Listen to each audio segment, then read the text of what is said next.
morning, everyone.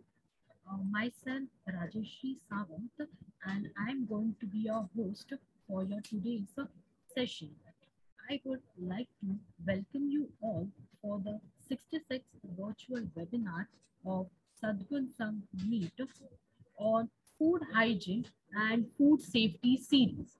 Ma'am, your Statutory. voice is not clear. Hello. Hello, good morning all. Myself, Rajeshri Sawant, and I'm going to be your host for the today's session. I would like to welcome you all to the 66th virtual webinar of Sadgun Sang Meet on food hygiene and food safety series, statutory and regulatory requirements. Today's keynote speaker for the session is Mr. Amrendra Mahamuni.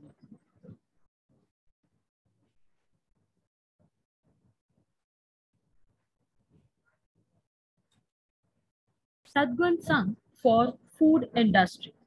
Cleanliness and hygiene has been imbibed into the Indian culture since the Harappa and Mohenjo-daro times. Cleanliness is equally important when it comes to food and its preparation.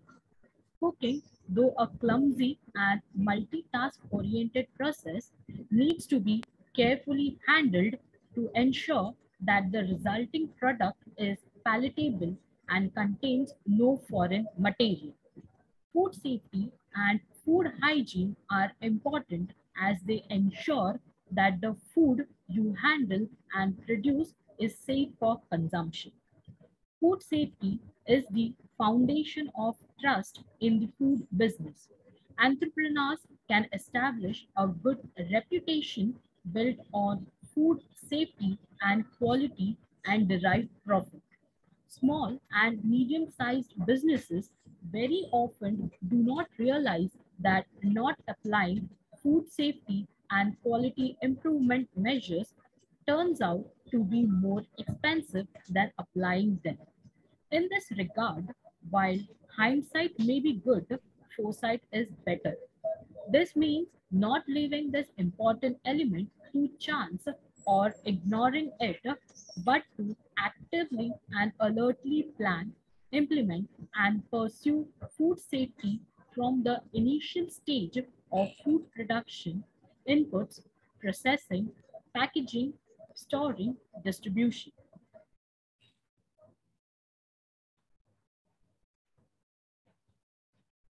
Agenda for the Sadgun Sang meet. Virtual inauguration by Dr. Sundar Kataria, evoking the blessing of the deity, chanting of Gayatri Mantra. Introduction of the speaker by Ms. Rajeshri Sawant. Presentation by Mr. Amrendra Mahamuni. Introduction of the panelists by Ms. Rajeshri Sawant. Today's panelists are Mr. Amrendra Mahamuni, Ms. Ramajendra Fernandez, Mr. Yogesh Chandikal, and Dr. Sundar Kataria. Panel discussion and question and answer session followed by the closing session.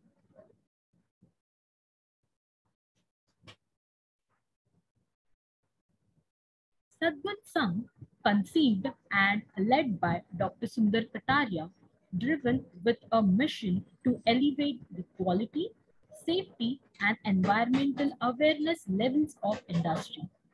Sadgun Sang is a series of educative, informative events aiming to illuminate professionals on possible solutions to current issues of industry and economy.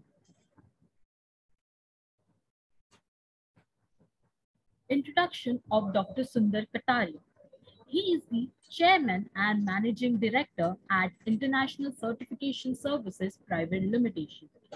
His academic qualifications are Mechanical Engineer, AMIE, Honorary Doctorate in Business Management. His experience in nuclear RAP, he started his career in building India's first nuclear power plant at Rawat Kotha, Rajasthan. Oil and gas, EIL, he contributed in developing India's first oil and gas field at Bombay High since its inception. DNV, he was head of industry and offshore development with DNV for 2 decades. ICS, he is founder of first Indian conformity assessment and inspection body known as International Certification Services Private Limited, which is a provider of a total quality solution under single umbrella with wide spectrum of services. He has received a Lifetime Achievement Award of NACE Corcom. He has also received several national and international awards.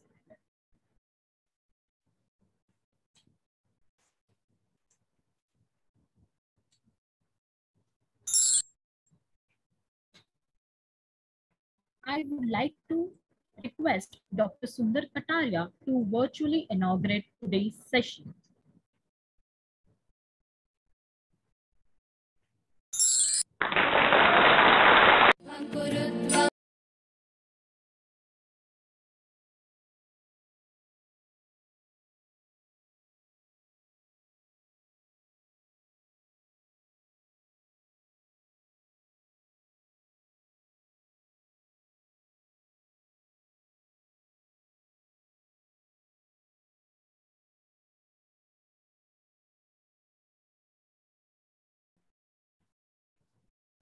आरोग्यं धनसम्पदः शुभं कुरुत्वं कल्याणम् आरोग्यं धनसम्पदः. Please join us for the recitation of the Gayatri Mantra.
Introduction of the keynote speaker,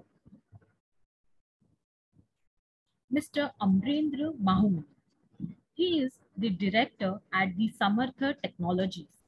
His education qualifications are BTech in Food and Fermentation, Desi Chemistry.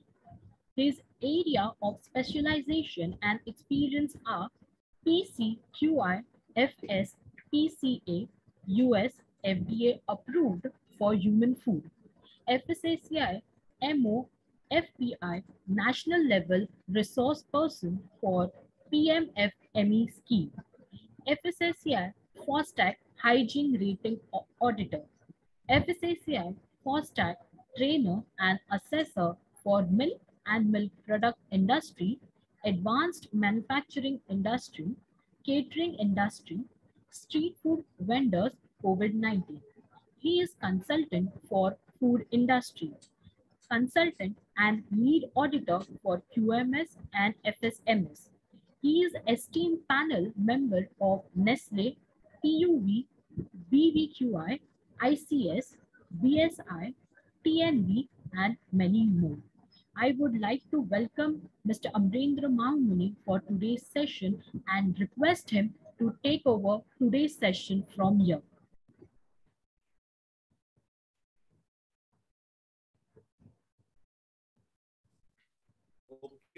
Okay, thank you very much. Let me allow to share my screen first. Can you hear me, all of you? Rajshri, can Yes, you hear me? we can hear you. Okay. Share. Yes, sir, you can share your screen.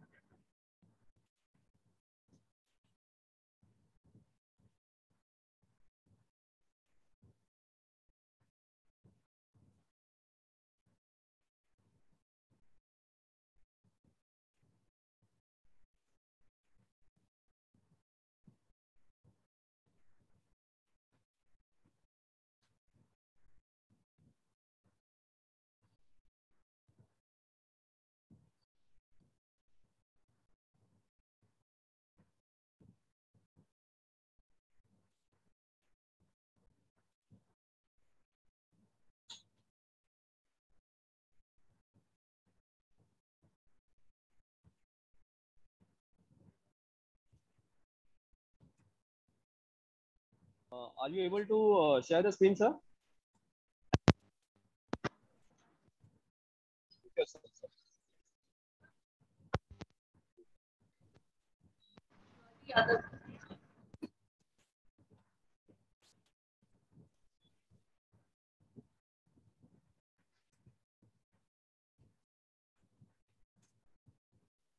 You are mute now. Yeah, yeah. Now it's okay. Full screen ला जाऊ ना, share screen. Just share the screen. You have the right to share Yeah, the yeah, screen, sir. I'm just sharing the screen. Okay.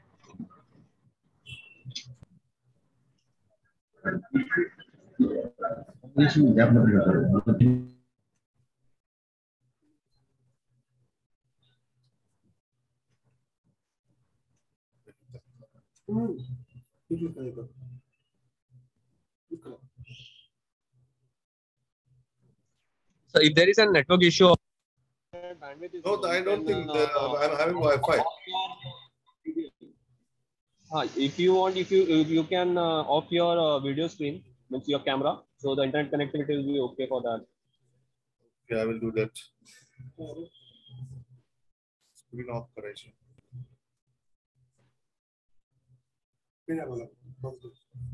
Screen off करना पहले. If it is working, you can Yes. on your video. Yeah, just wait, just wait. Yes, sir.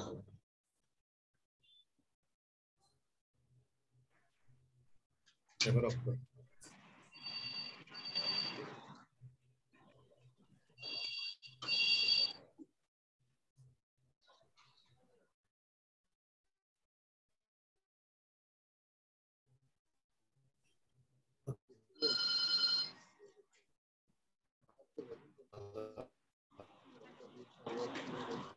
If you want, sir, we can share the screen from our end.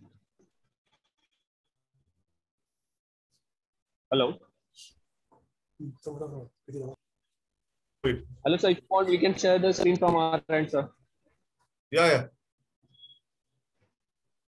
Just a moment.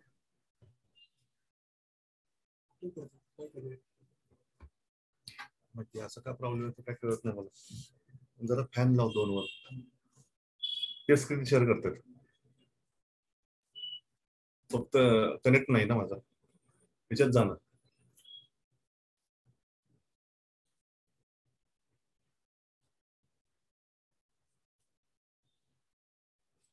तिथं ना तुझं.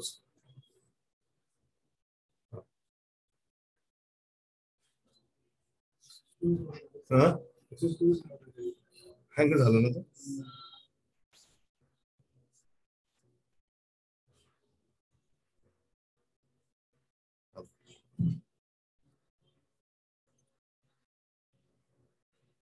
काय करू.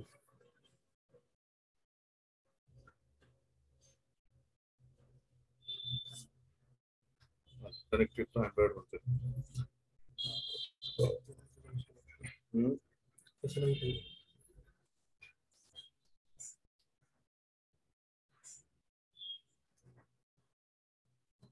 Now it is visible, sir. Not yet.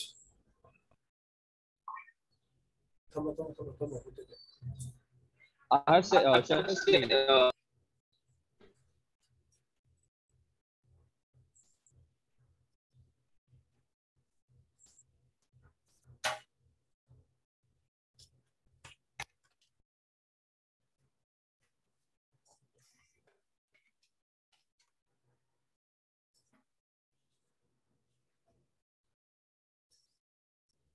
असं आपण म्हणून आल्यामुळे net येत नाही का. Are you able to see the screen, sir? I have shared the screen. Not yet, sir. Not yet. Disconnect करना सर. Window में जाना.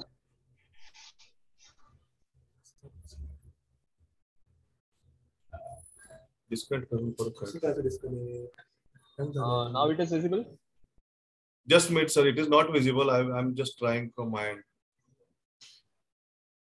Just check whether the icon is shared behind or something. You will be able to see on the Zoom app. If you Yeah, have Zoom. login. I'm just clicking the Zoom only, but still it is not showing. I will do one thing, Just sir. try to I will disconnect and I will yeah, join yeah. again. Just log out and Yeah, I will join again. Sir, just remove me. Remove me from your screen. 1 second.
Due to some technical errors, so he's not able to log in. Just wait for 2 minutes. We will come back soon.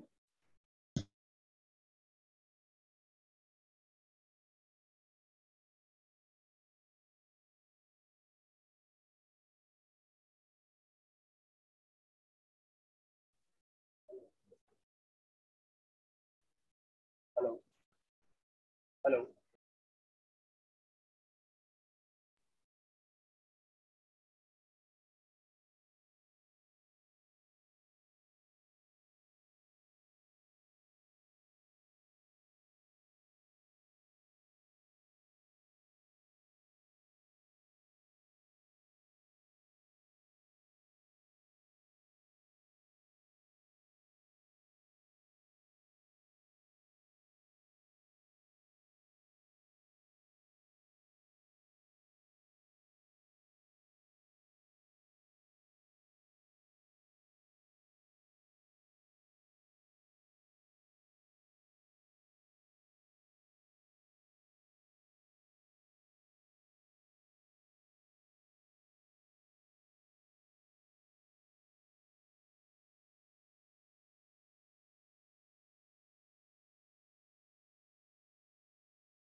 Sorry for the delay. We are coordinating with Mr. Mahamuni. Just wait for some time.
Your voice is not audible, sir.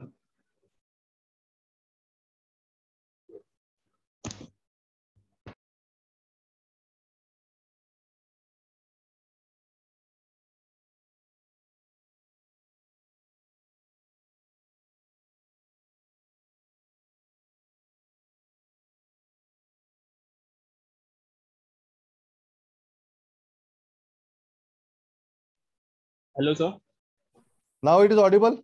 Yeah, sir. It's okay. Perfect. Okay, okay. So, good morning, all of you, and warm welcome to all of you, behalf of my own company, Samarth Technologies, and myself, and also behalf of ICS company. Okay, so today's topic is food safety standards, licensing, and uh, registration of food businesses regulations 2011. Okay, so I will start my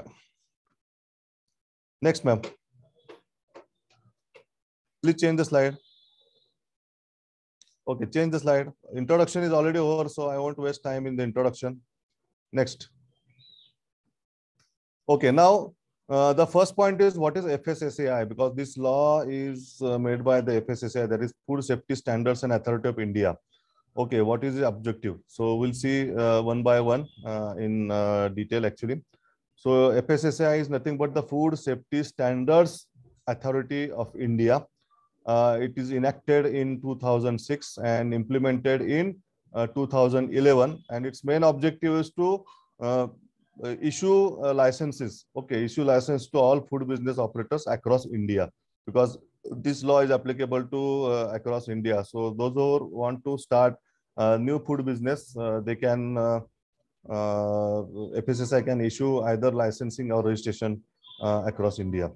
Okay. Apart from that, it is a regulatory body, topmost regulatory body, head office in FDA Bhavan, New Delhi, and they control all the additives addition. Okay. So, or you can say it is a preservatives also. So, class 2 preservatives, class 1 preservatives.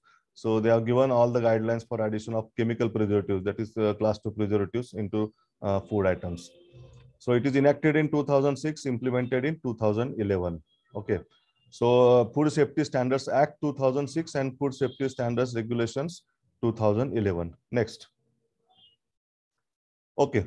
So now, since this law has enacted in 2006, the next question comes into everyone's mind is whether any laws present before 2006, since the independence. So from 1947 till 2006, whether any laws were present in the food industry. Okay, so the answer is yes. And there were total 8 laws. Next slide. There were total 8 laws present. You can see the list actually. The Prevention of Food Adulteration Act 1954, Fruit Product Order 1955, Meat and Meat Products Order 1973, Vegetable Oil Products Order 1947, and Edible Oil Packaging Regulation Order 1998, Solvent Extracted Oil, De-oiled meal and edible order 1967, milk and milk products order 1992. It is called as MMPO, and any other order issued under the Essential Commodities Act 1955. Okay. So total there are 8 laws, out of which 8 laws, there are 2 acts and 6 orders. Okay. So these 8 laws were present before the FSSAI Act was enacted in 2006. Okay. Now why there was a need to make FSSAI Act when all these acts were or laws were performing well? The simple reason was, if you see, if you compare these laws with respect to FSSAI Act. Next slide. Okay. So you will find, next slide. Okay, what is the difference? So if you compare this with PFA, that is Prevention of Food Adulteration Act, and FSSAI Act. So PFA was having multiple authorities. So there are 8 laws, so 8 different authorities. So FBO, that is Food Business Operator, has to contact each and every authority in a year, and it was time consuming also. Okay, and reporting to each and every individual authority. So that was a hectic process. But in FSSAI, all these 8 laws were merged together and made a single law, that is called as Integrated Food Law. So it is single authority. All these 8 laws were already there, but it is merged in a FSSAI Act. PFA was focusing more on adulteration. FSSAI is more focusing on the safety. Okay, so adulteration is intentional addition. Safety is nothing but the contamination. So it is not the intentional addition, but at every stage of the food processing, right from farm to fork, there is a possibility of hazard introduction. So the umbrella has already increased, scope has already increased, and from adulteration, now FSSI is focusing on the safety aspect, more of the safety aspect. PFA was focusing more on the inspection and control, and as against FSSI was controlling on the monitoring and surveillance. Okay, now what is the difference between this inspection, control, and monitoring surveillance? Because this third point is most important point, because inspection is nothing but if you have any flowchart of any food product. Okay, so inspection comes at the end. That means end product testing or end product inspection. Okay, so QC earlier 20 years back, QC lab, there was a QC department, quality control department, and they used to give the certificate whether product fails or product is passed. When the product is passed, it is sent to the market. If it is failed, it is quarantined, and then it is either rejected or reprocessed. But FSSI is focusing more on the monitoring and surveillance. That means each and every step, FBO has to ensure that all the parameters, time, temperature, pressure, then humidity, all these things, they are properly maintained. And once that particular step is satisfied, then only the product moves to the next step, and next step. Okay, so it is just for me, it is just like a mini auditing of each and every step, so that the safety aspect is covered in a very nice manner. In PFA, there was a insufficient enforcement of the person. Manpower was very low and workload was very high. One food inspector, that time we used to call them as a food inspector. Food inspector used to visit after 2 or 3 years. But now FSS is having very good manpower. All are qualified people now in FSSI department. The minimum qualification is graduation, science graduation, food technologies, microbiologies, biotechnologies. Okay, even agri engineering. So all are qualified. They know the law very well, and they know how to enforce all these laws. So that's why full-time food safety officer is there, designated officers are there, and even food safety is properly maintained. They ensure that they can visit each and every establishment at least once in a year, and all the things are properly monitored and maintained. Next. Now coming to the various schedules of Food Safety Act. Okay, Food Safety Standards Act. Next. So there are total 4 schedules. If you have gone through this Food Safety Act, there are total 4 schedules: Schedule 1, Schedule 2, Schedule 3, and Schedule 4. So now we'll see how these schedules actually act and how it is applicable to different food industries in India. Next. So Schedule 4 actually is focusing on the requirements for the food business operators under the Central License Authority. So those who want to go for a central license, then they can apply the Schedule 4 in their particular industry. I am just giving you the few examples. If the dairy industry is there, if your milk processing is more than 50,000 liters per day, or milk solid 2,500 metric ton per annum, then they have to go for central license. For oil industry, 2 tons per day, meat industry, more than 500 kg per day. Then there are slaughterhouse, large animals, more than 50 per day, small animals, more than 150 per day. For poultry, birds, more than 1,000 birds per day. Or if it is 100% export oriented units, or if you are importing any food item and they're selling in India, then the central license is required. Then if the FBOs are working in more than one state, then also central license is required.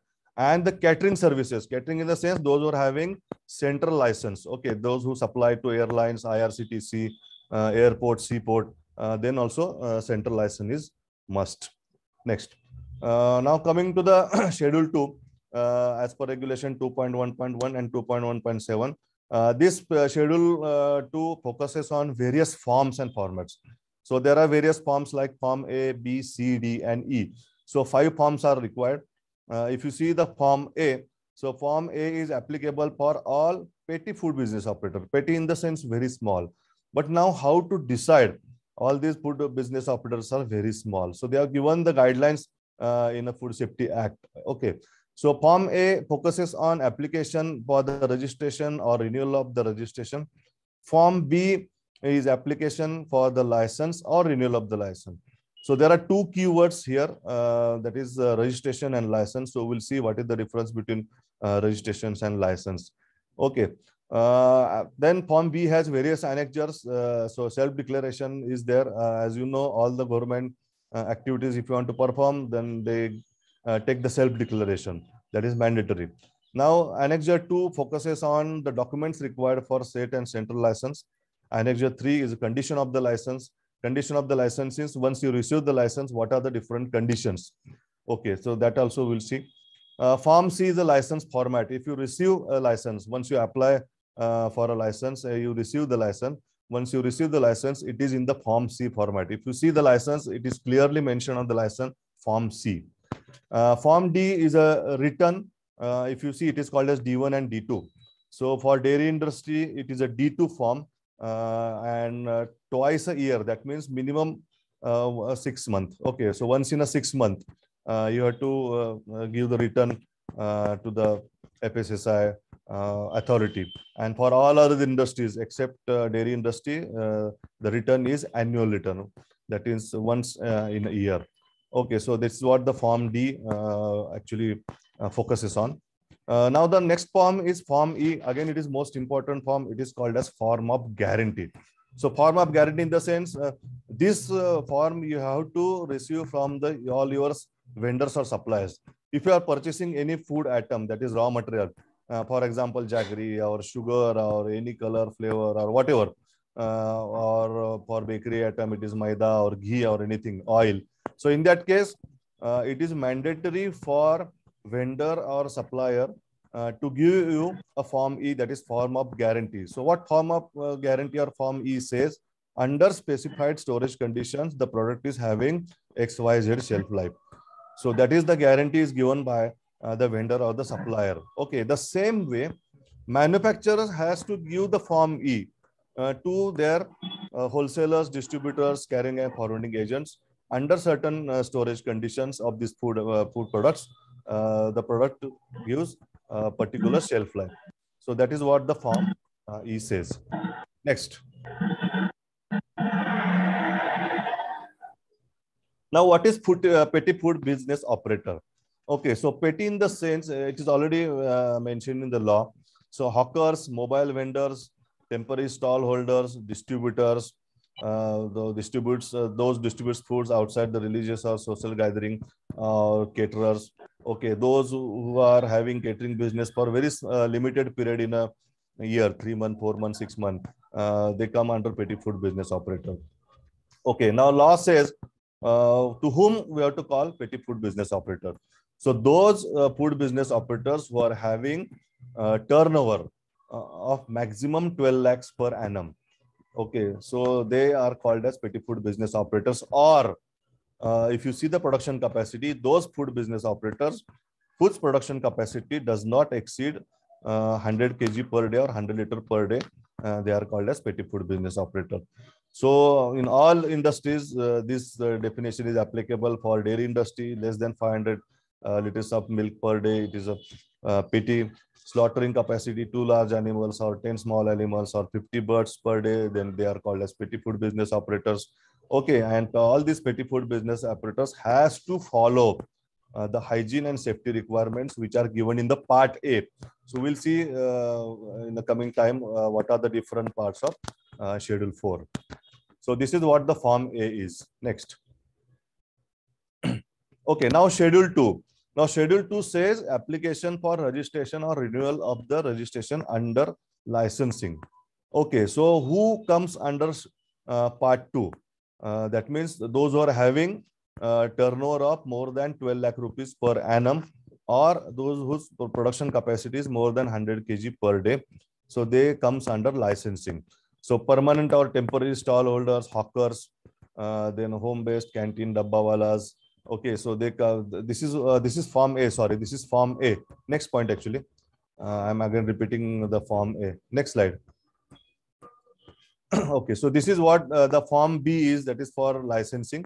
So manufacturing and processing, including sorting, grading, milk collection or chilling unit, slaughterhouse, solvent extraction unit for oils, then relabelers, repackers, packaging, storage and warehouse, cold storages, retailers, traders, wholesalers, distributors, even food transporters.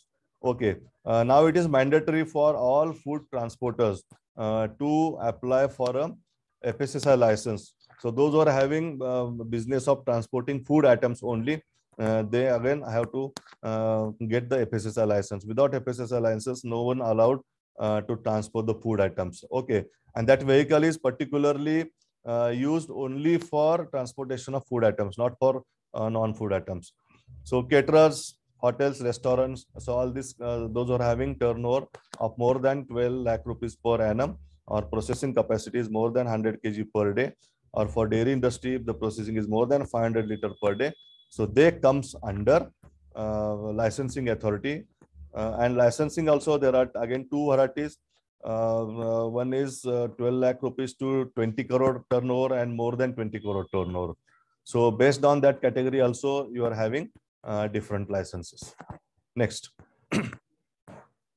So this is Annexure 1, because we are seeing now Schedule 2. So Schedule 2, they are having different forms, and Form B has 3 annexures.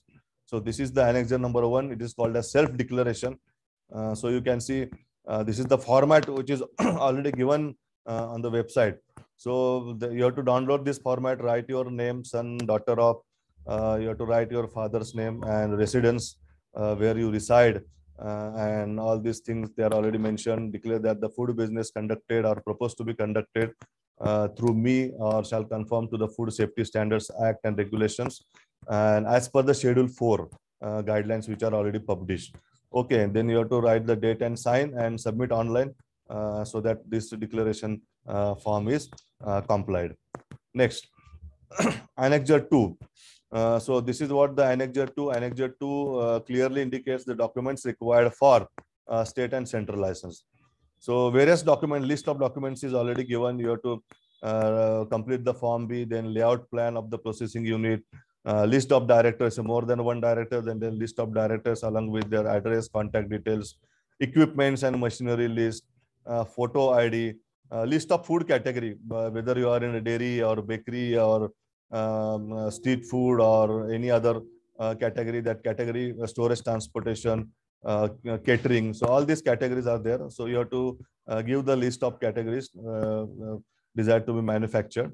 Then authority letter and name and address of the responsible person, nominee also, because sometimes if it is a private limited company, then owner is not coming into the picture. So he nominates one employee and his name and address is also given. Okay. Then chemical and bacteriological analysis of water is also must from enable accredited laboratory or public health laboratory. So there are public health laboratories already. The names are there in a website. Actually, Pune is having a public health laboratory. Pune, CFTRI, Mysore, Ghaziabad, and Kolkata, they are the public health laboratories. So all these things, the list is already given on the website. So you can go through the list. I'm not going to read all the points. I have just covered the important points which are required, mandatory, as per this Annexure 2. Next. Next slide. So now the third point is a document to be included for the renewal or transfer of the license. So whenever, see, you start any food manufacturing unit, and over the period of time, maybe after 6 months, maybe after 1 year, there are some changes. Maybe some machinery is added, machinery is deleted, some layout changes there. So in that case, whatever you change, make a change, you have to inform to the licensing authority, and you have to get that changes included in your license. Otherwise, if it is not matching, then you will be fined. So we'll see how much they fine at the end of this webinar. Then a certificate or plan of the food safety management system is also now mandatory. So food safety plan you have to submit, or you are having existing business, then you have to submit the ISO 20000 certificate also. So you are having complied all the food safety related norms. List of worker with their medical fitness certificate is also important. Medical fitness certificate is mandatory once in a year. All the employees should be analyzed medically, and the format is given already on the website. All the medical report should be in a particular prescribed format. So you cannot take the format which is given by the doctor, but you have to use the format which is prescribed by the FSSI Act. Okay, and there are 4 or 5 tests which are already given in the list. So eye test, physical examination, vaccination. So vaccination, there are 2 types of vaccination now. Corona vaccine is mandatory. Then even other vaccination like hepatitis A or hepatitis B and other, which is decided by the doctor. So it area-wise, this vaccination changes. Okay. And apart from, you have to at least appoint one person who is a technical person. As I told you, biotechnologist, microbiologist, food technologist. Okay. So his name, qualification, everything that you have to submit. It is called as additional requirements. So all these additional requirements are mandatory for applying license. Next. Now this is Form C, that is condition of the license. Okay, so everybody knows you also having a motor vehicle license. So what is the condition of motor vehicle license? So whenever you drive any vehicle, 2-wheeler, 3-wheeler, 4-wheeler, you should have a copy of the license with you. That is what the condition. The same condition is having for food license also. All this license has to be displayed at the prominent place. This is most important. You cannot keep license in the file. So you have to display on a prominent place, and the first room, whenever anyone enters into the factory, the first department, maybe personal department or whatever, that it should be displayed. It is accessible to all people. It is not a secret document.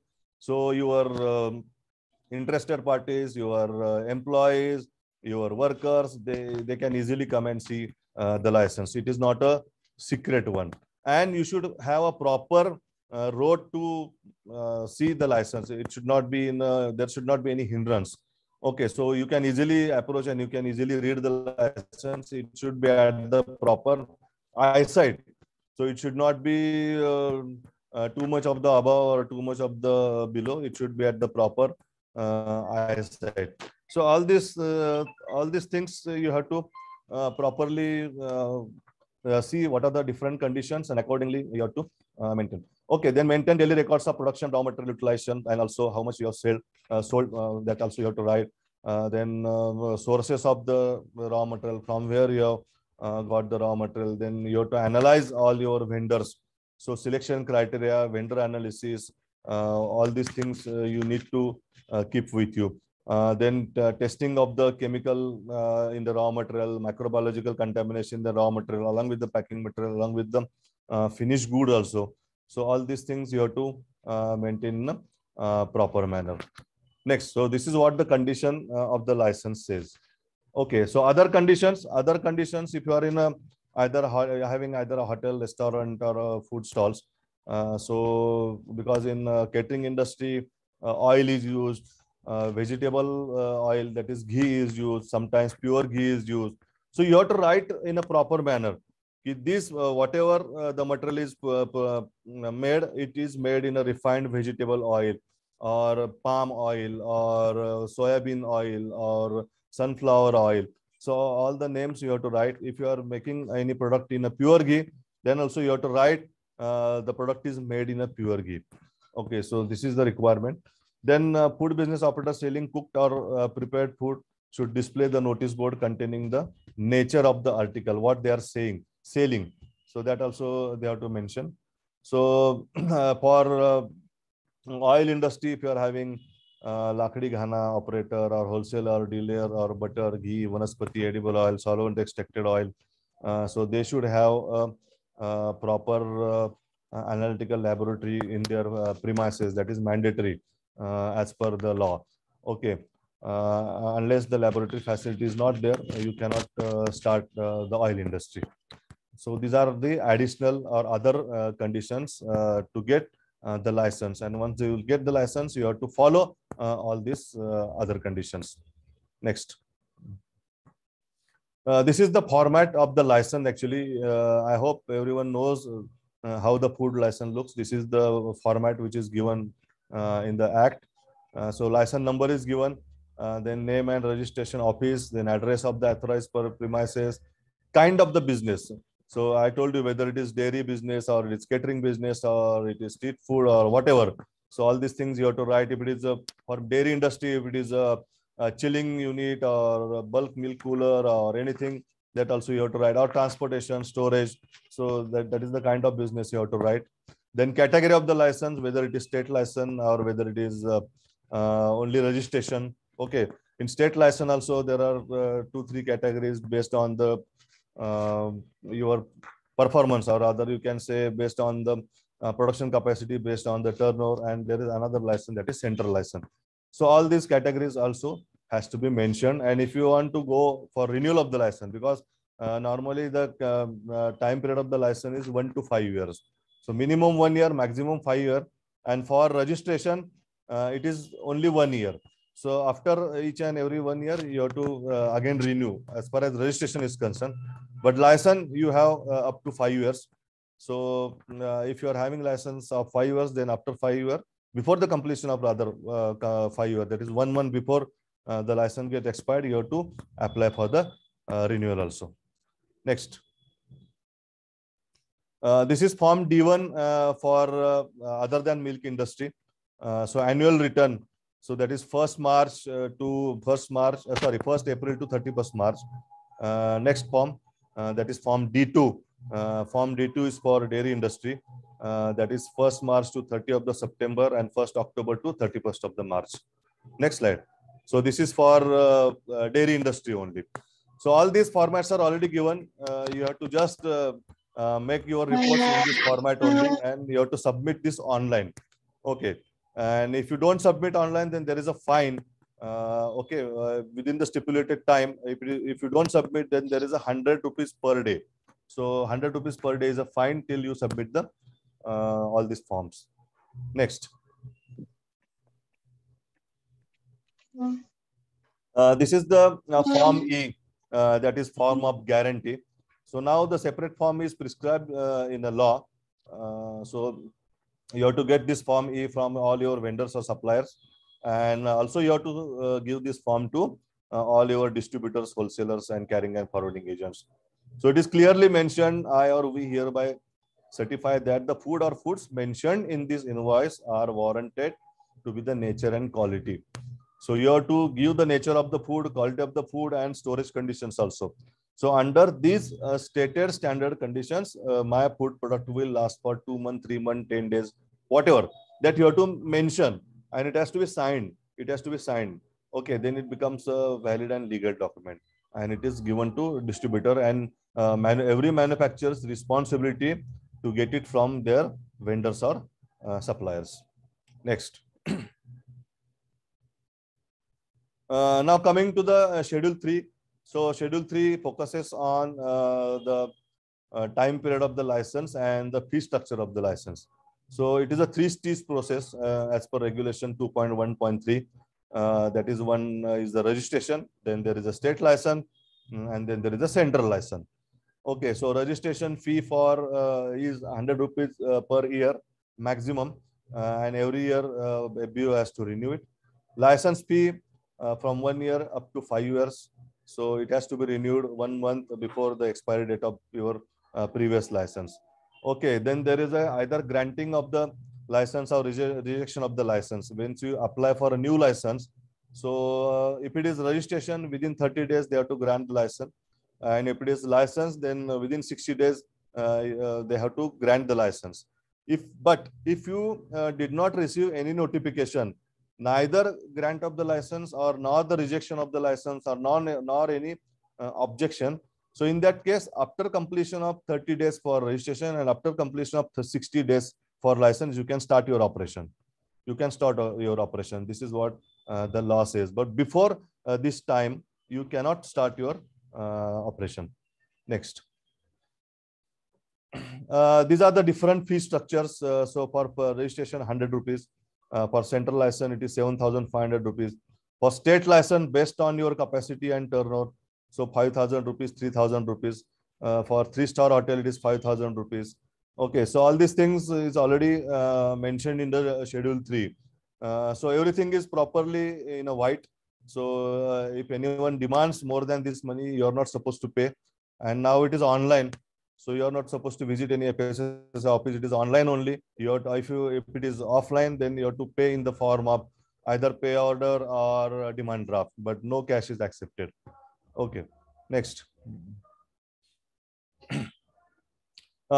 This is the special requirement as per the new regulation. If anybody wants to start any irradiation plant, so apart from food safety license, they have to get the license from Atomic Energy under Atomic Energy Control Irradiation Food.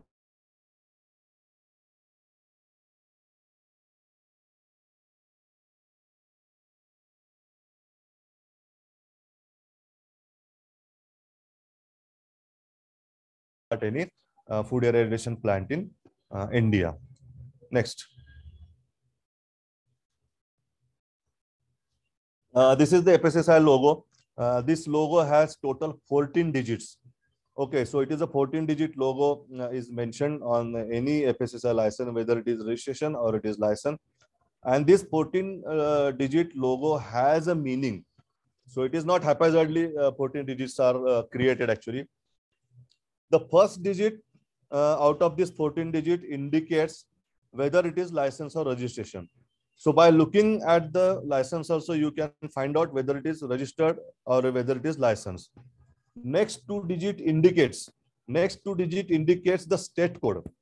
So if it is Maharashtra state, it has different code, Tamil Nadu different code, Kerala different code, then all Union territories different code. Okay, so first digit is whether license or registration. Next two is a state code. Then next two digit indicates the year in which this license is given to or issued to food business operator. Next three digit indicates the divisional officer's code number or FSO's code number, because nowadays all the license or registrations are signed by the food safety officer. So his code number is given. So by looking at the code also, by finding out the code also, you can easily find out who was the signing authority, who is the or who was the food safety officer who has issued this license.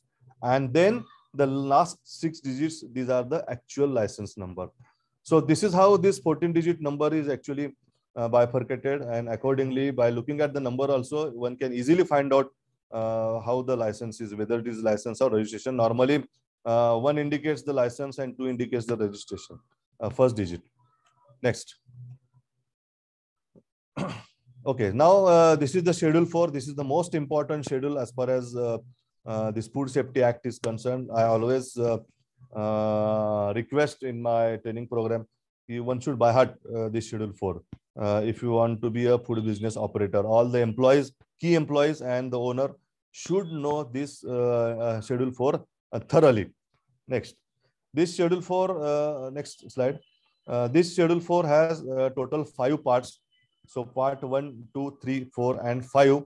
So you do not have to study all the Food Safety Act in detail, but as per your industry, you have to study the different parts. Okay, so we'll see now what are the different parts. Next slide. So part 1 is for all PT food business operator applying for registration. So part 1 is clearly for street food vendors or hawkers, clearly. Okay, so those who are going for licensing, please do not read part 1. And those who are having PT food business that is less than 12 lakh rupees per annum or less than 100 kg per day, then they have to only study part 1 and their important points. Part 2, it's clearly for those manufacturers, general manufacturers who apply for the license. So new license or renewal of the license. Okay, so for them, they need not have to go for part 1. So they will concentrate only on part 2. Part 3 is specifically for dairy industry. Part 4 is specifically for meat industry. And part 5 is specifically for catering industry, that is central kitchens, IRCTC, airline or seaport, airport, kiosks. So all these come under part 5. Okay. So part 2 is a general manufacturers, apart from dairy industry, apart from meat industry, and apart from catering industry. All other industries, they have to follow part 2. Okay, if it is milk industry, then they have to follow part 2 plus part 3. Meat industry, part 2 plus part 4. Catering industry, part 2 plus part 5. That means part 2 is common for specific industries also. Next. Okay, so now we'll see the part one. So part one is general hygiene and sanitary practices to be followed by the FBOs. These are called as PT FBOs who are having registration only. Okay, next. So this part two has two parts actually. The part 1A says sanitary and hygienic requirements for food business or food manufacturers, and part 1B is indicating sanitary and hygienic requirements for street food vendors. Okay, so there are street foods and there are other food manufacturers or process also. So both of them are covered under part 1A and part 1B. Next. Part two is hygiene and sanitary requirements. So these are the general hygiene and sanitary requirements. It is having 12. It is having total 12 groups. Next. So what are the total 12 groups? You can see location and surrounding, layout and design of the food establishment, equipment, containers, facilities, food operation and control, management supervision, food testing facilities, audit documentation record, sanitation maintenance, personal hygiene, product information, consumer awareness, and training. So all these 12 requirements, I call them as PRPs. So before the start of any industry, you have to ensure that all these 12 requirements are nicely fulfilled. Then only you can start the any food business in your locality. I will just explain one or two quickly because we are having limited time. Location and surrounding, that means a good road connectivity, good rail connectivity, good air connectivity, easy raw material supply, easy utilities, easy electricity, easy water. These are the requirements. Then surrounding, it should not be in a dense populated area. There should not be any public toilets in the vicinity, no stagnant water ponds, or no dust yards in the vicinity. Then factory should not be in the vicinity of cotton industry, cement industry, paint industry, or even chemical industry, slaughterhouses. So all these requirements they are given in a schedule 2. And one more I will cover, most important, that is food testing facilities. As I told you, as per this Food Safety Act, each and every food business facility should have their own in-house food testing facilities for basic testing, physical, chemical, and biological parameters. And all the major testing, if you wish, you can take the help of outside laboratories, external laboratories, which are specifically NABL accredited. So you cannot analyze your food or packing material, that is raw material and finished good and packing material from non-NABL. It is the requirement of the law. It should be analyzed through NABL lab only. And the frequency is once in a 6 months. Okay, so all this given in a detail. You can go through the schedule 4. It is already available on website. So all these points are given in a detail. Next. Next slide, please.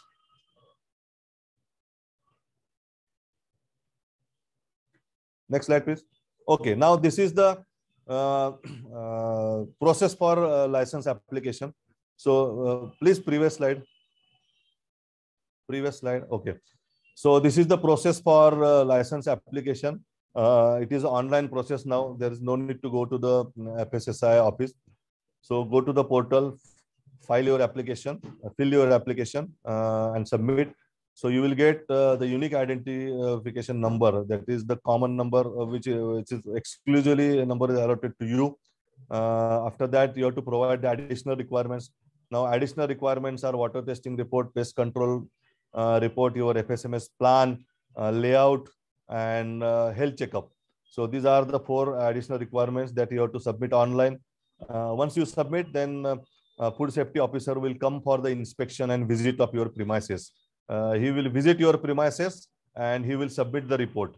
If the report is okay, then he will proceed further and he will grant the license. During inspection, if he found something not complying to the food industry, then he will report likewise, and he will inform also. He will inform you. So again you have to comply all these things, and again he will come and inspect your premises. And this is how this process actually happens, and ultimately you will get the license. Non-conformance may lead to a lot of actually fines are there. It's already, we'll discuss this in next few slides. So what are the penalties actually? So there are section 50 to section 65. So different sections are given, and all the penalties and even imprisonment, that is also clearly mentioned in this Food Safety Act. Next. This is part 3. Part 3 is specific for dairy industry. I told you. Part 1 is for street food. Part 2 is for general manufacturers, and part 3, these are the requirements, specific hygiene and sanitary requirements for dairy industry. That is manufacturing, processing, storing, selling of milk and milk products. So there are total 4 requirements as per part 3, regulation 2.1.2/1/5. Next. These are the 4 requirements. So sanitary requirements, personal hygiene requirements, sanitary requirements for storages, wrapping and packing. So this is for specifically for milk industry. Next. Then part 4 of the schedule 4 as per regulation 2.1.2/1/5, and that is specifically for meat and meat products. So all the slaughterhouses, so they come under part 4. And this part 4 has total 14 requirements. And if you want to start any slaughterhouse, then all these 14 requirements has to be fulfilled in a proper manner. Next slide. So these are the 14 requirements. So you should have first NOC from the local authority, then how the location and premises is there. I already explained you. Premise requirements, the sanitary practices in slaughterhouses, then what are the equipment and machinery. So all the equipments and machinery should be of SS 304 or SS 316. Personal hygiene practices, so you should wear cap, gloves, apron, then shoes, then buttonless and even pocketless apron, even mask also. Okay, then actual slaughtering method, precautions for animal welfare, because as per this rule, veterinary doctor is mandatory in all slaughtering houses. So before the animal is killed, the health of the animal is checked by the doctor and certified by the doctor. And only those animals who are certified by the veterinary doctor, they are taken for the slaughtering purpose. And once the animal is killed, then again the health of the animal is confirmed by the doctor, and he gives the certificate. And only after receiving the certificate, that particular mutton is sold into the market. Otherwise, no. So that NOC from veterinary doctor is must. So apart from that, poultry welfare is there, anti-mortem inspection, post-mortem, just I told you, before slaughtering and after slaughtering. Sanitary facilities is most important, because as far as slaughtering houses are concerned, the hygienic conditions are very bad. So a lot of blood and all body parts are there, and it has a lot of microbial activity. So sanitary practices is a must. Pest control is most important in slaughterhouses, because of this, lot of birds and animals may come, and you have to control them in a proper manner. Otherwise, food will be unsafe or unhygienic. And there are some other requirements that are also given for the slaughtering purpose. Next. This part 5 is specifically for caterers, those who are having central kitchens and who supply the food to IRCTC, airlines, seaport and airport kiosks. So specific hygiene and sanitary practices for all these catering establishments. And it is also having 6 requirements. So when you go for any catering establishment, you have to follow these 6 requirements. Once these 6 requirements are complied, then only you are eligible for the license. Next. So these are the 6 requirements. So good manufacturing practices for whole catering establishment, good hygienic practices, personal hygiene, transportation and handling, because this is most important as far as catering, because I'm saying it is a central kitchen. Central kitchen means at one particular point or area or location, the food is prepared, and then that particular food is transported maybe 100 kilometers, more than 100 kilometers to different areas, and it is served. So the food to be transported always comes under danger zone. So all these transported vehicles should be cleaned properly, sanitized, having a refrigeration system, because you cannot transport the food at ambient temperature for longer distance. Otherwise, food will get spoiled. So all these transportation and handling requirements are mentioned in a law. Then storage is also most important because in catering establishment, lot of leftover food is there, because you predict some 500 customers in a day, and sometimes you may receive 450 customers. So there is excess food remains. So what to do with the excess food? Okay, so storage facility is required according to this situation. For even there are few raw materials which are having specific storage conditions, like paneer or butter or cheese or milk or frozen food also. So you require proper storage condition, and separate for veg and separate for non-veg. Okay. Specific requirement for high risk food. High risk food, it means chutneys, sauces, ketchups, okay, gravies. These things comes under the high risk food. And many times I have seen during my audit, many people prepare chutneys or gravies and they store it for 4 to 5 days, which is actually wrong, which is against the food safety norms. Okay, so one has to make chutneys, sauces, ketchups or gravies for a day only. Okay, so you should prepare and you should complete or finish this, consume this in a particular day. You are not supposed to store it and use it in a next day. So in that case, you have to dispose it off. Okay, so these are the special requirements are given. Even thawing also. If you receive any frozen food, so how the thawing is done? What are the different methods of thawing? Okay, so all these things are already mentioned in this part 5, schedule 4, which is for catering establishment. Next.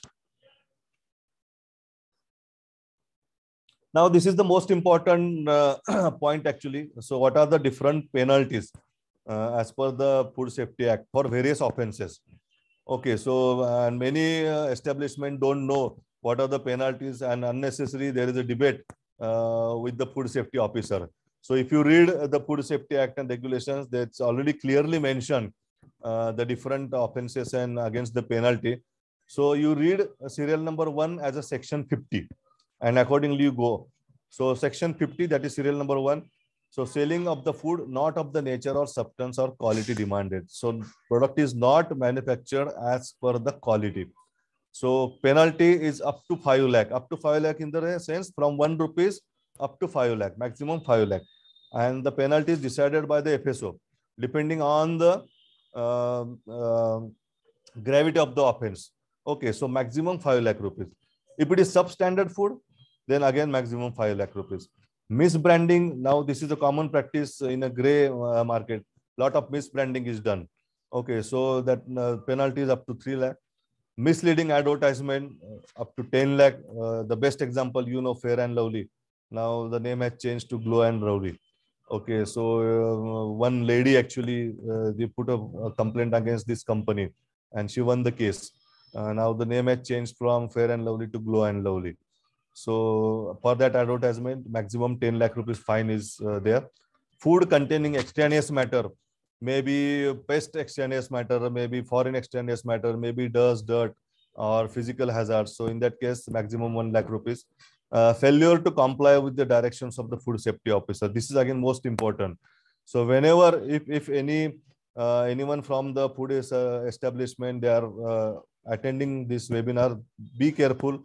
Whenever food safety officer visits your organization, and if you directs you something, take it seriously because failure to comply his directions may lead to maximum 2 lakh rupees as a fine. If there are unhygienic and unsanitary processing conditions or manufacturing conditions, so in that case, there is 1 lakh rupees fine. Okay, so serial number 50, 51, 52, 53, 54, 55, 56. Likewise, you read it. It is called as sections. Next. Processing adulteration, that means if you are adultering something, adulteration, as I told you, that is intentional addition. But if it is non-injurious, for example, if you add water in a milk, so it may not be injurious, but it comes under adulteration. So in that case, the penalty will be up to 2 lakh rupees. But if you are adding any adulterant which is injurious to the health, okay, so in that case, the fine is also very high, that is up to 10 lakh rupees. Okay, for example, urea is adding in the milk, or melamine is found in the milk. So it is highly injurious. Sometimes there is a permanent disability also. So in that case, the fine is up to 10 lakh rupees. Then contraventions for which no specific. That means if anything happens and which is not mentioned in this law, so it comes under this section 62, and it is called as contraventions for which no specific penalty is provided. For them all, it is maximum 2 lakh rupees. Now, next section 62, 63, 64, 65 is most important. That is 11, 12, 13, and 14, because punishment for unsafe food. If it is unsafe food but non-injurious, then imprisonment, jail up to 6 months, and fine up to 1 lakh. Then punishment for unsafe food, if it is non-grievous injury, jail up to 1 year, and maximum 3 lakh. Then punishment for unsafe food, if it is grievous injury, then imprisonment 6 years and even 5 lakh. And punishment for unsafe, that is no injury, then imprisonment and even 10 lakhs. 10 lakhs. Okay, so next slide. So all these activities are already, all these points are already mentioned in the law, and one has to understand in thoroughly. So what are the different penalties are there and what can happen? Because earlier these penalties were there, but they are not so serious. But nowadays all these penalties are very heavy penalties, and you may lose your business, you may lose your brand value. Sometimes you have to close down your business also. So interfering with the seized item, this also I have observed many times.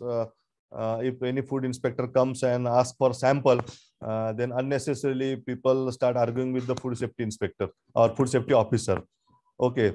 So if there is interference, then imprisonment up to 6 months, and there is a fine of 2 lakh. If you give any false information to the food safety officer, then 3 months imprisonment, 2 lakh fine. Then obstructing or impersonating a food safety officer, because these things also happens many times in the industry. If any food safety officer goes for a visit, he is not allowed or he is manhandled. So in that case, there is imprisonment and fine up to 1 lakh.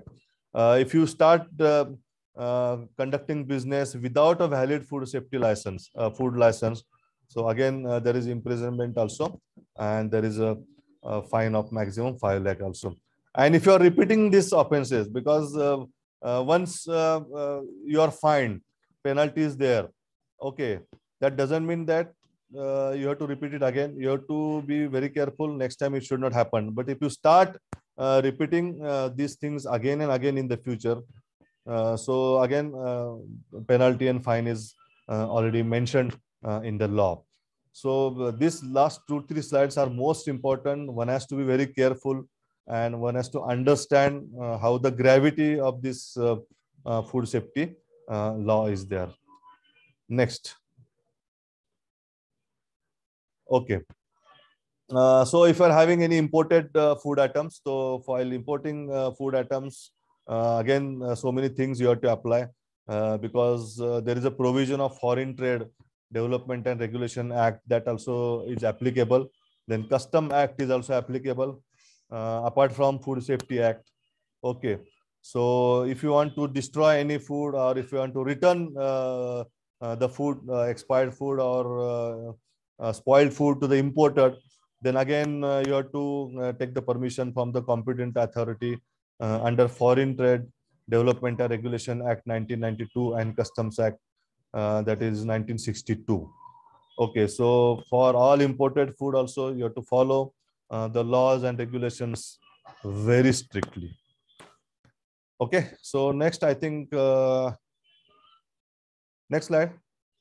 I think I have completed my presentation. I hope I have completed within a stipulated time. And thank you very much once again, because I got a very vast topic and I tried my level best to cover all points and explain it. So if you have any doubt, we can always answer.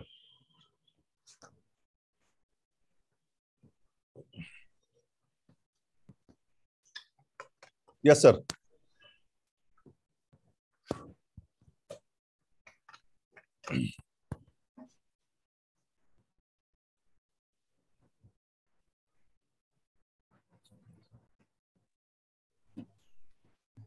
Hello, everyone.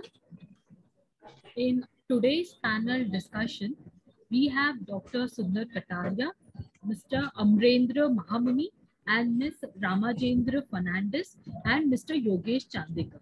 I would like to request all the panelists to please join the panel discussion. Introduction of Ms. Ramajendra Fernandez. She is a food safety auditor at International Certification Services. Her education qualifications are Bachelor's of Science in Biology. Her area of specialization and experience, she has 8 years of experience as hygiene officer, food section at United Hypermarket, Dubai, United Arab Emirates. She has 7 years of experience as Fishery Establishment Auditor in Philippine Government, Bureau of Fisheries and Aquatic Resources. Introduction of Mr. Yogesh Chandikal. He is General Manager Certification at International Certification Services Private Limited. His academic qualifications are BE Mechanical, Diploma in Business Management, Advanced Diploma in Industrial Safety. His area of specializations are Management System Certification, Third-Party Inspections, Plant Safety Audits. I request all the 4 panelists to please join for the panel discussion. Thank you, Rajeshri, and thank you, Amrendra sir, for taking us through the Act 2006, FSSI Act 2006. Really, it was very tough to cover, but whatever discussions, whatever the deliverables that you have, the slides and your experience, you could cover it in nicely. And whatever doubts, I also personally had few doubts, but those are cleared. And it is very tough, the act and rules and regulations. So normal people, they are not that much familiar, but you have taken us to very in a simplified manner. You have explained what the requirements are, how it is to be complied, and what penal requirements are there, penalties are there. I just wanted to know from you regarding this penalty. The penalty is recorded from the FSSI, but is it compensated with the person affected with that contaminated food? I just wanted to know, or how the as a consumer, how I should go with this if I am because of the unhygienic food, I have some issues with my health. Okay, you wanted to ask me like this: if I am a customer and if I consume something and something happens to me, hospitalization, other things. Yes. You're asking from that point of view. Yes, sir. Yes, okay. Sir. Normally, what happens actually? Customer has to be very aware of all these penalties and other things. Okay, if something happens to the customer, what food safety law says? Food safety law says our responsibility, in the sense food business operator's responsibility starts from the farm itself. Okay, not at the factory, but his responsibility starts from the farm itself. And it ends not only at the consumer end, but once the product is consumed, 24 hours after that. Okay, till the product is consumed, and after that 24 hours. Till that time, the responsibility of the food business operator lies. If something happens within the 24 hours, that means I have consumed something and I'm having vomiting, dizziness, or food poisoning effect. Okay, so immediately I have to visit the hospital and get the treatment first, and then take that sample, particular sample, and go to the food safety officer or a FSSI officer and file a complaint. That is the normal way. Once that complaint is filed, then food safety officer along with his team visits that particular factory, and he seizes all the material which is present in the factory, whether it is raw material, semi-processed, processed, or anything. Okay, they collect the sample, they send it to the laboratory for verification, and they get the report. If the report is positive, in that case, whatever the fine as per the offenses there in the law, that will be recovered. And apart from that, whatever the hospitalization bill and all those things, that also has to be paid to the particular customer. There are also provisions like if it is minor damage or permanent damage or partial damage. So that also is given in the law. Accordingly, that compensation has to be paid to the particular customer. That is how the process actually is there. So sometimes death is also there. So in that case, already the factory is locked, and all the compensation to the customer is given as per the law. Right. Now Yeah. coming to the Ramajendra ma'am, you are auditor, you are also auditor, and you are also officer, food officer for the UAE state, Dubai municipality, as well as for the Philippines we have that.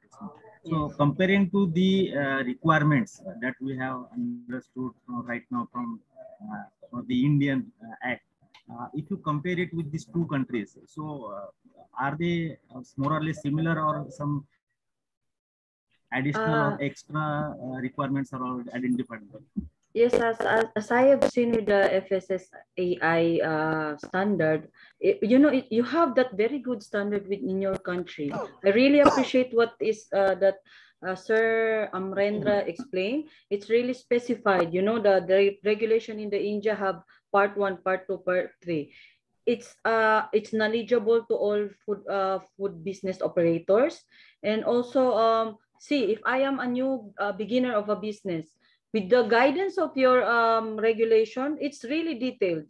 So it gives me an idea or knowledge on how to put up a business, how to follow the standards, especially in the food safety. So for me, if it's not that I'm comparing with my country and your country, because I am from Philippines, you are from India, but you are more advanced than our country itself, because you have that all standards in one system.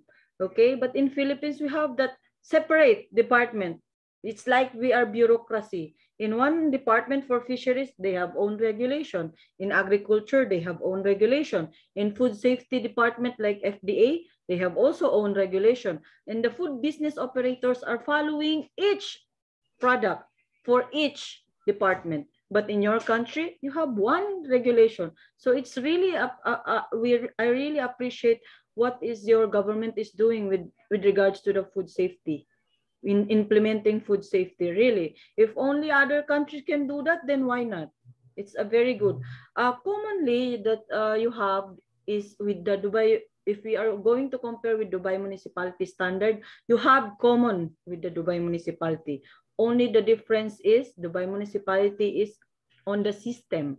They have that software that all the inspections, monitoring forms, and all the food business operators, including the certification, training, laboratories, all integrated in one software system, which they called Food Watch registration. So everything is incorporated in that system. That's the only difference. But by the standards, by the procedure, your regulation is very detailed.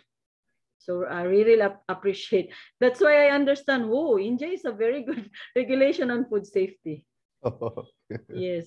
I think just his predecessor starting off his presentation, he mentioned that prior to 2006, the similar situation we were in, but in 2000 in FSSI, he has explained already. Yes. We have combined everything, and we have one regulator, single point. So no, even I would like to just continue on this. Last 2 years, again, the food safety law implementation has become very stringent in India because Schedule 4 audit is mandatory since last 2 years. Earlier, it was not mandatory. So all the food business operators, they have to undergo FSSAI Schedule 4 audit in a year. Okay, once in a year. And all that report is submitted to the FSSAI. So they know the actual condition of the food business operator. Okay, and they are having the authorized auditors also. So I am also one of the authorized FSSAI authorized auditor. So it is my responsibility to collect the correct evidences, okay, and send it to the FSSAI. So accordingly, if something goes wrong, if there are more than 2 or 3 NCs, the same report goes to the food safety officer and he visits that establishment and he reconfirms whether it is what has happened into the establishment. And then after that, he takes over of that particular establishment till all compliance has happened 100%. So last 2 years, I'm very happy. They are doing like anything, working very hard in India. Just to continue with this, does the FSSI checklist that you have for the hygiene rating analysis and all that on the behalf of FSSI. Yeah. So does it cover all the requirements, or only the schedule 4 specific to the workplace related, or the specific for hygiene and safety related, or it covers the entire act requirements? Yeah, I will tell you.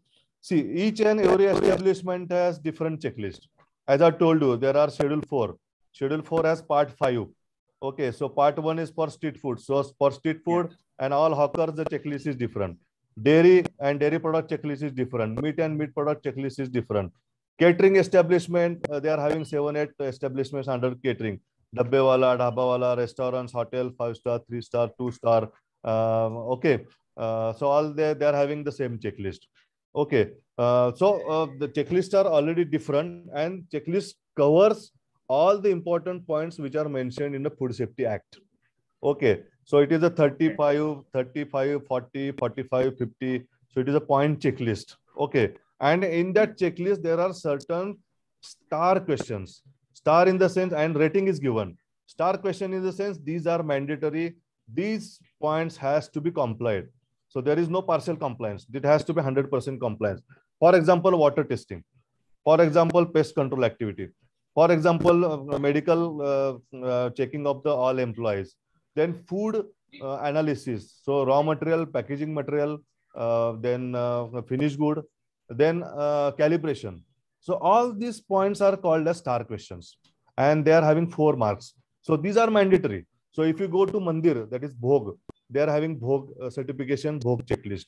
If you go to Eat Right campus, they are having Eat Right checklist. So campus, Eat Right campus in the sense, there is a one campus and having 4 or 5 what you call restaurants in particular campuses. Then I have to visit all the different establishments, and I have to make a report and send it to the FSSI. So they are having different checklists. If it is hygiene rating, then there is a specific hygiene related checklist. It is called as hygiene rating audit for all the catering establishments, restaurants and dhabas. So it is a separate hygiene related checklist. So all these checklists are as per the business scope, and all these points are covered as per their requirement. So if it is a dairy industry, then all meat and catering points are not covered. It is specific to dairy only. So part 2 and part 3. If it is for meat products, then it is part 2 and part 4 only. So there is no part 3, no part 5, no part 1. So that way, now they are gone into very good depth, and it is easy for also auditor because checklist is available and he can concentrate on that particular points only, and he can complete audit in a stipulated time. Yes. Yes, coming to the Amrendra ma'am, you are also auditor, FSMS auditor. So during the audit, while verifying the statutory and regulatory documents, how in depth you go when you, in terms of the requirements and the compliances required from the statutory and regulatory requirement point of view? To what extent you go in depth for verifying the compliances for the legal and other requirements for that food business?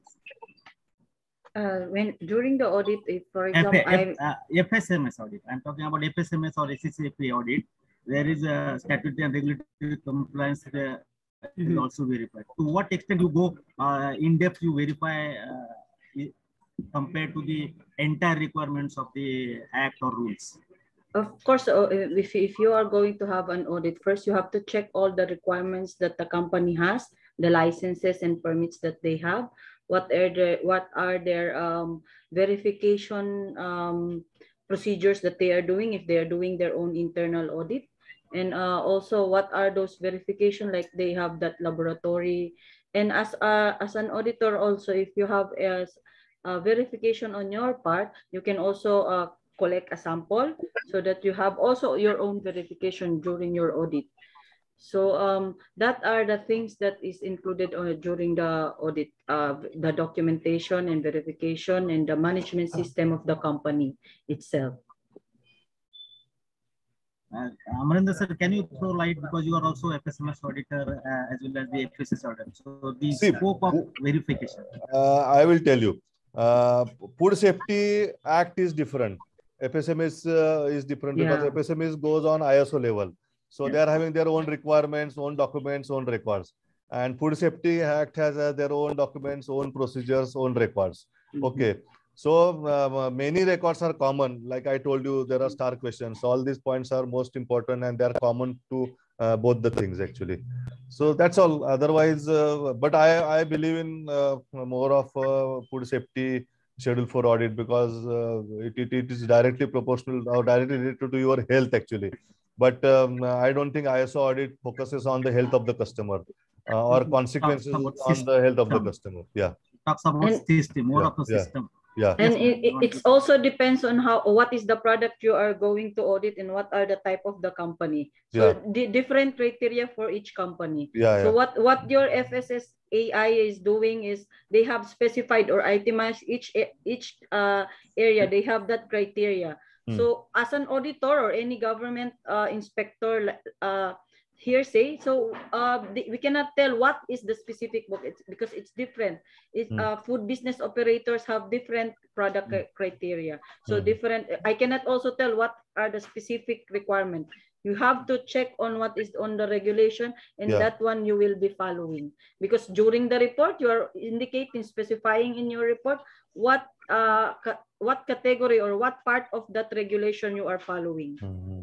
So it's not that easy that you are telling the company, okay, you use this one, but it's not in their product or it's not in their process flow.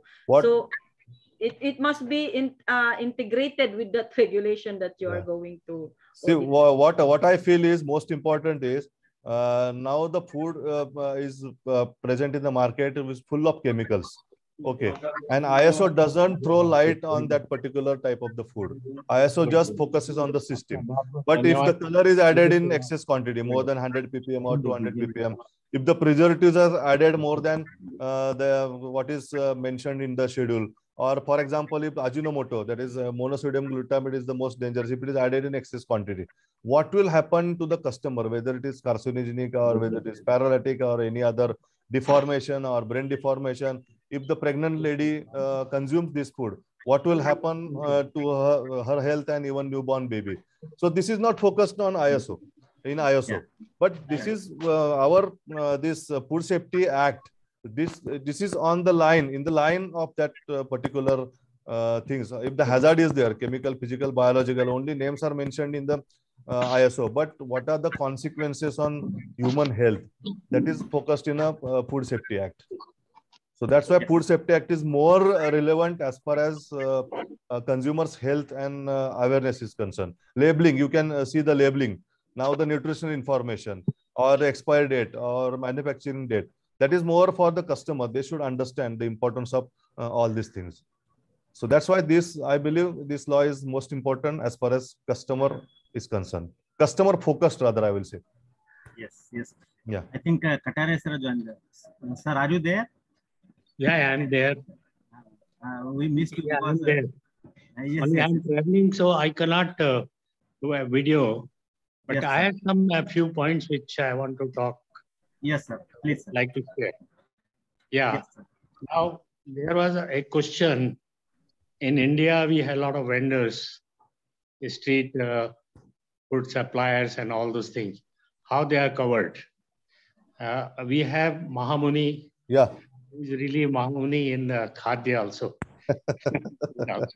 Good knowledge. And my question, which is every year, number of people get sick, especially when we talk the beverage and talk about the alcoholic beverage.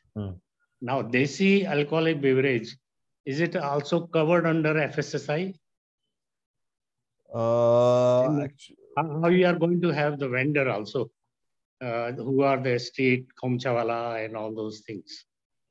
Okay, so street vendors I can answer because there is I just have covered in today's webinar.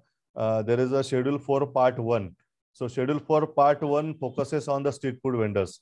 Okay, these are called as petty food business operators, those who are having turnover of less than 12 lakh rupees per annum. That means 3,400 rupees a day. So they are hawkers, street foods. There is a stringent law as far as part 1 is concerned.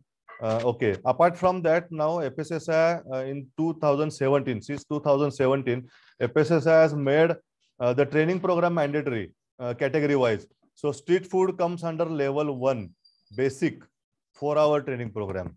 Okay, so they are also mandatory, and each and every food establishment in the India has to undergo street food training. Okay. Now the level 2 is for general manufacturers. It is 8-hour training program. It is called as 1 day. And all the high risk food, that is milk, fish, poultry, water, oil, bakery, they come under level 3, that is 2 days training program, say 12 hours. So as far as industry category is concerned, yes, this food law is available, and now people are started implementing, and food safety officers are also visiting each and every street vendor frequently. Apart from that, there is one more concept in FSSAI that is called as Food Safety Mitra. So there is also one certificate called Food Safety Mitra. They have so many Food Safety Mitras available now. They are also personally going into the market. Even I am a auditor and I am a trainer also. So I am also going in the market and creating awareness among the street food. Ki, bhai, this is what the law is, and you have to consider all the hygienic conditions, personal hygiene, your thela hygiene, then quality of the water, your health checkup. All these things are mandatory for the street food. Okay. Now your next question is whether this FSSAI law is applicable to Desi liquor. So I don't think this FSSAI law is applicable to Desi liquor because it is not considered as food. And our act is already has given the definition of food. So the Desi liquor doesn't come under food, but still it is sold, and maybe it comes under some liquor act or something, which really I don't know. But it is definitely not a food, so it is not covered under FSS Act. Yes. I think your voice is not muted. Yogesh sir, you are muted. Sorry. Yeah. One question is from Mr. Sunil Khanna. This is regarding the street vendors. Okay. So you already clarified that depending upon the capacity that they manufacture or produce or handle, based on that they will be either registered for the registration or for the license. Yeah. So both things are there, and you also said that it has to be displayed. But if we see the street vendors, so none of the street vendors, they display the either registration, of course, for the registration with the FSS Act, and whether the surveillance or re-application for renewal, that is also applicable for the street vendors. Yes, definitely. I told you the life of the registration is only 1 year. So you cannot go beyond that. So after 1 year, what law says? So 1 month before the expiry, whether it is registration or license, you have to apply. And within 30 days, you will receive the renewal certificate. Okay, within 30 days. And that is also mandatory for FSSAI to issue that certificate within 30 days only, so that the previous either license or registration is not expired. This is mandatory. Another thing was you said it is mandatory to display, but yes, it is true that still they are not displaying the registration certificate actually. But another point is actually the local authorities, they have given them a separate token number or separate way, what you call thela number. So that they have on that particular vehicle, mobile vehicle, maybe municipal corporation or maybe some other local authorities. Because I told you in last lecture, I was in Jharkhand for almost 2-3 months. So I found the number plate on particular thela, okay, or trolley, 1, 2, 3, 4, 100, 200, 300, 400. So that itself indicates that, okay, they are registered under local authority, and local authority ensures that once they are registered under them, they have to force them for registration with the FSSAI. And FSSAI also given the authority to the municipality or other local people to get it registered. Okay. And even through this FASTag training also, if they want to go for FASTag training, then they have to first bring the registration certificate. Then only they are enrolled for the training, and training is mandatory. Once the training is not happened, then their registration may get suspended for unlimited time period. There is one more concept in the street food, that is street food plus NULM, that is National Urban Livelihood Mission. Okay, it's a Prime Minister concept is there, and each and every street food vendor has to undergo again street food vending training, and he will be offered ₹500 just for presence. So once he attends the training program, 500 rupees will go to his account. So it is DBT, direct benefit transfer. So the reason, maybe it is not disclosed, but what I feel the reason is to collect the data of the various street food vendors which are available in India. So at least they will get attracted to those 500 rupees and they will come and take the training. And once they get the training, then at least their mind will open to some extent. It is not 100%. To some extent, mind will be open and they will be in a particular line. They will be on a particular food safety line. This is what the concept is. And it has now just started. The NULM has just started 1 year back. So I hope in the coming future, many street food vendors will join this NULM program and they will get registered and they will also get the FASTag certificate. And ultimately, it will be beneficial to all of us, because I am also a foodie person. Yes. So it will be beneficial to everyone in India. So in continuation to this, is there any drive for the awareness to the customers regarding these rules and acts and the requirements that the food handler should have? So from customer point of view or consumer point of view, do we have any rights to verify ourselves or regarding the awareness to the requirements? And if anything is happening, to whom we should complain or to whom we should approach for the regarding the safety and hygiene issues? Okay. So actually, there is no direct awareness from the government to the customer. You should read the act and accordingly you have to act. There is no direct, but this labeling act is specifically made for the consumers only. It is called as Consumer Awareness and Labeling. Okay. Now it is consumers' responsibility. Whenever they purchase any material, first thing, go for branded one. Don't go for the product which is unlabeled. Okay, it is packed, but it is unlabeled. So don't go for that particular product, because the moment the product is without any label, that means this manufacturer doesn't have a valid FSSAI license. This is what the law says. Okay, maybe the product is good also, bad also. That is another thing. But these are called as invalid FBOs. So do not purchase from them. Then another thing, government expects all the citizens, whenever you purchase any product, you spend some time on reading the label. Now, what are the points to be considered? First is manufacturing date, expiry date, and third point is FSSAI license. So they should read it. Okay. And few years back, there was some article on the nutritional information when this act was enacted in 2011. So I think nutrition information was mandatory from 2013 or 14, something like that. So during that time, there was an article in a newspaper why this nutritional information is mandatory. Because now we are very much calorie conscious, very much salt conscious, very much oil conscious, very much sugar conscious. So those who are having all this conscious, they should read the label at least for 2 to 3 minutes and then they go for purchase. It is not haphazardly they should go and buy the product, but they should read the nutritional information. And now in a current this labeling and display regulations, the nutrition information is now extended to RDA. What is the recommended dietary allowance? So earlier it was 100 gram or 100 ml. Okay, but that is also mandatory. But now it is converted to per serving size. So if it is 100 ml oil, we are not consuming 100 ml oil in a day. Or a person doesn't consume 100 ml oil in a day. Okay, so now what law says? You have to find out the per serving size. Okay, per serving in the sense, if you are consuming only 50 ml or 30 ml of the oil, what that oil will offer to the customer. So pre-fatty acid, cholesterol, saturated fat, unsaturated fat, energy, whether any vitamins are added, fat-soluble vitamins, A, D, E, K, whether they are present or not. So that has to be again mandatorily printed on a label. So indirectly, packing material acts as a consumer awareness program only, but it should come from the customer. But there is no as such direct law which says ki customers should know these points.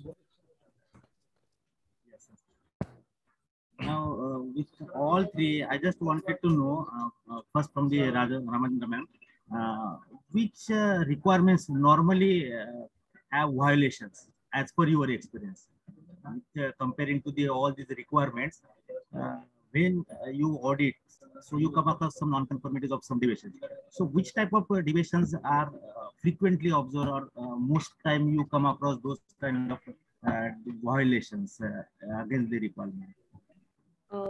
As per experience when I was in the government, more on violations,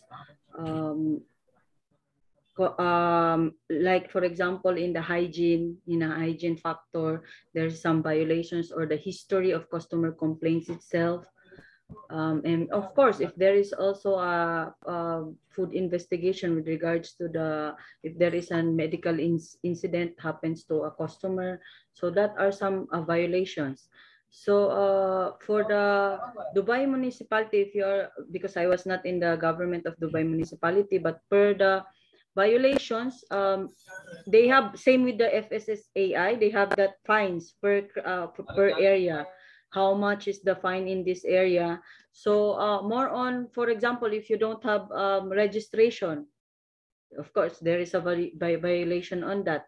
But if we are going to compare the FSSAI with Dubai municipality rule, you can track the status of that company. They have that grading system with each company, whether it's restaurant, catering, retail, every food business operators have that grading system. So the customer can access that food grade system through that food watch. If the customer will search on that food watch the name of that company, they can see the food grade of that company. So also it's also integrated in that food watch software that they are having.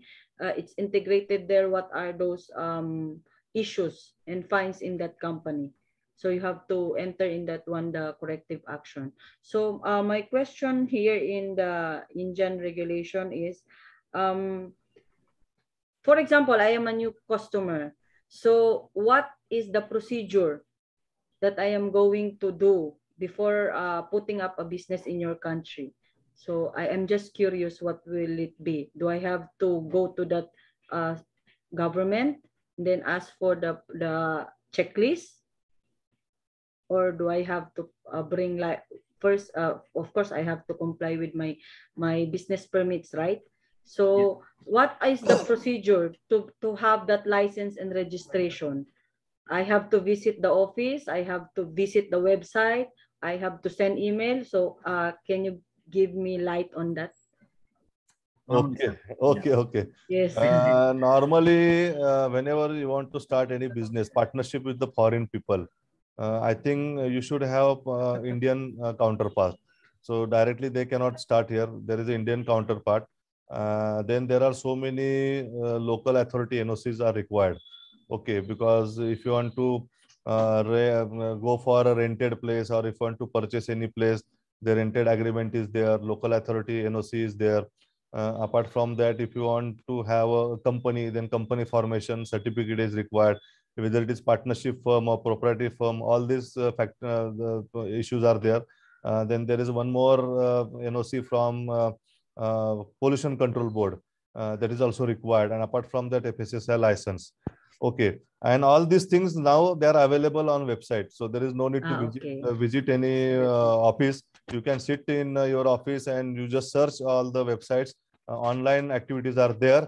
Only thing, inspection part, then these people will come and inspect your premises, and then only depending on their report, whether the particular category license is granted or rejected, or maybe there is a follow-up also. So maybe there is something is missing compliance, that you have to again comply all these things. Normally, So, this is the method actually. So in addition to that, do you have that separate, or is it in that one standard or one regulation about the import and the export of the product? For example, I want to export or I want to import from India. So is it in that regulation that we are going to follow, or there is separate regulation on that? No, for import, there is also regulation for labeling actually. See, whenever I have to export any product to Philippines, for example, so I have to follow all the labeling requirements as per the Indian law. Apart from that, I have to print the same labeling requirements as per the Philippines government also, because the product is imported from India to the Philippines. So the language in their own language also you have to write if there something different requirement is there on a label that I have to follow. Okay, and apart from that, I told you in last 2 or 3 slides, there are so many customs act is there, then foreign trade commission is there. So all that NOC, export inspection authority, EIA is there. So there also NOC is required. So all these things are required.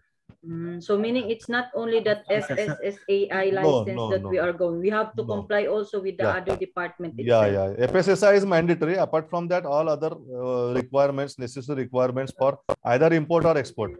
If I am importing anything, then importer's license is also required. Then the person who is importing that FSSAI license is also required. So all these things are mandatory. Okay. Sir, quick last question, sir. One of our audience, Mr. Mukul, he has asked us, I am an exporter. I buy onions from farmers or market and directly send it to the port. So do I need the FSSAI license? Yeah, because you are in a transportation, storage and transportation, because you have to store the material, you have to transport, because directly you are not sending it to the port through any vehicle. So you have to follow all the FSSAI license requirement, and even I told you EIA, that is Export Inspection Authority. Their NOC is also required. Lot of chemical analysis reports are required from NABL laboratory, whether it contains any pesticide residues, heavy metals, microbiological analysis is must. Then only I think they will buy the product from your end. Otherwise, they will not. Then if you are having, since he is selling onion, if you are irradiating onion, because there are so many irradiation plants available. One is there in a Lasalgaon, Krushak. If you are going through the irradiation, then irradiation certificate, irradiation logo, their NOC, all these things are required for the export. Due to the time constraint, we need to stop here because it's a big topic and very fruitful discussions, especially for the rules and regulations regarding to the FSSAI, what they are doing and how it is beneficial to the entire safety and hygiene of the food products.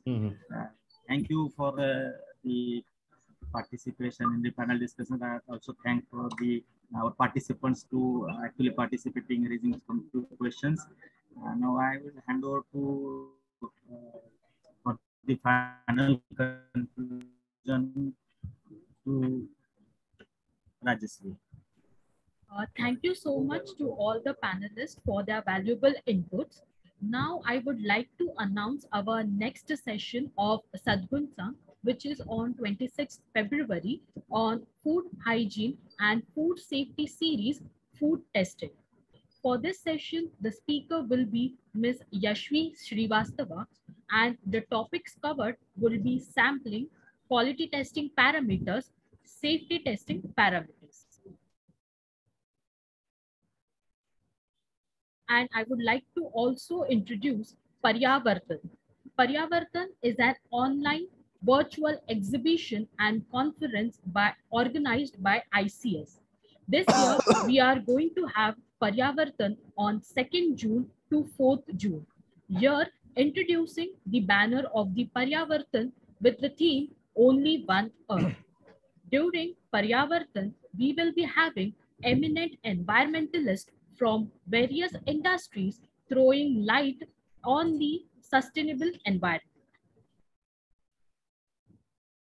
ICS is pleased to provide you all its research and development, integrated management system, QMS, EMS, and OSHAs, excellence in education management, ISO made easy in Gujarati, ISO made easy in Marathi, ISO made easy in Telugu, ISO made easy in Hindi. For reading any of the above books, please contact the below undersigned. Feedback form, please register on www.sadgunsang.org and go in your login and give feedback. Your feedback is valuable to us as it would encourage us for the future webinars. Thank you for being a part of the Sadgun Sangh on statutory and legal requirements. Now, feel free to contact us on the below address. Now, it is time for the closing ceremony for today's session. Thank you all.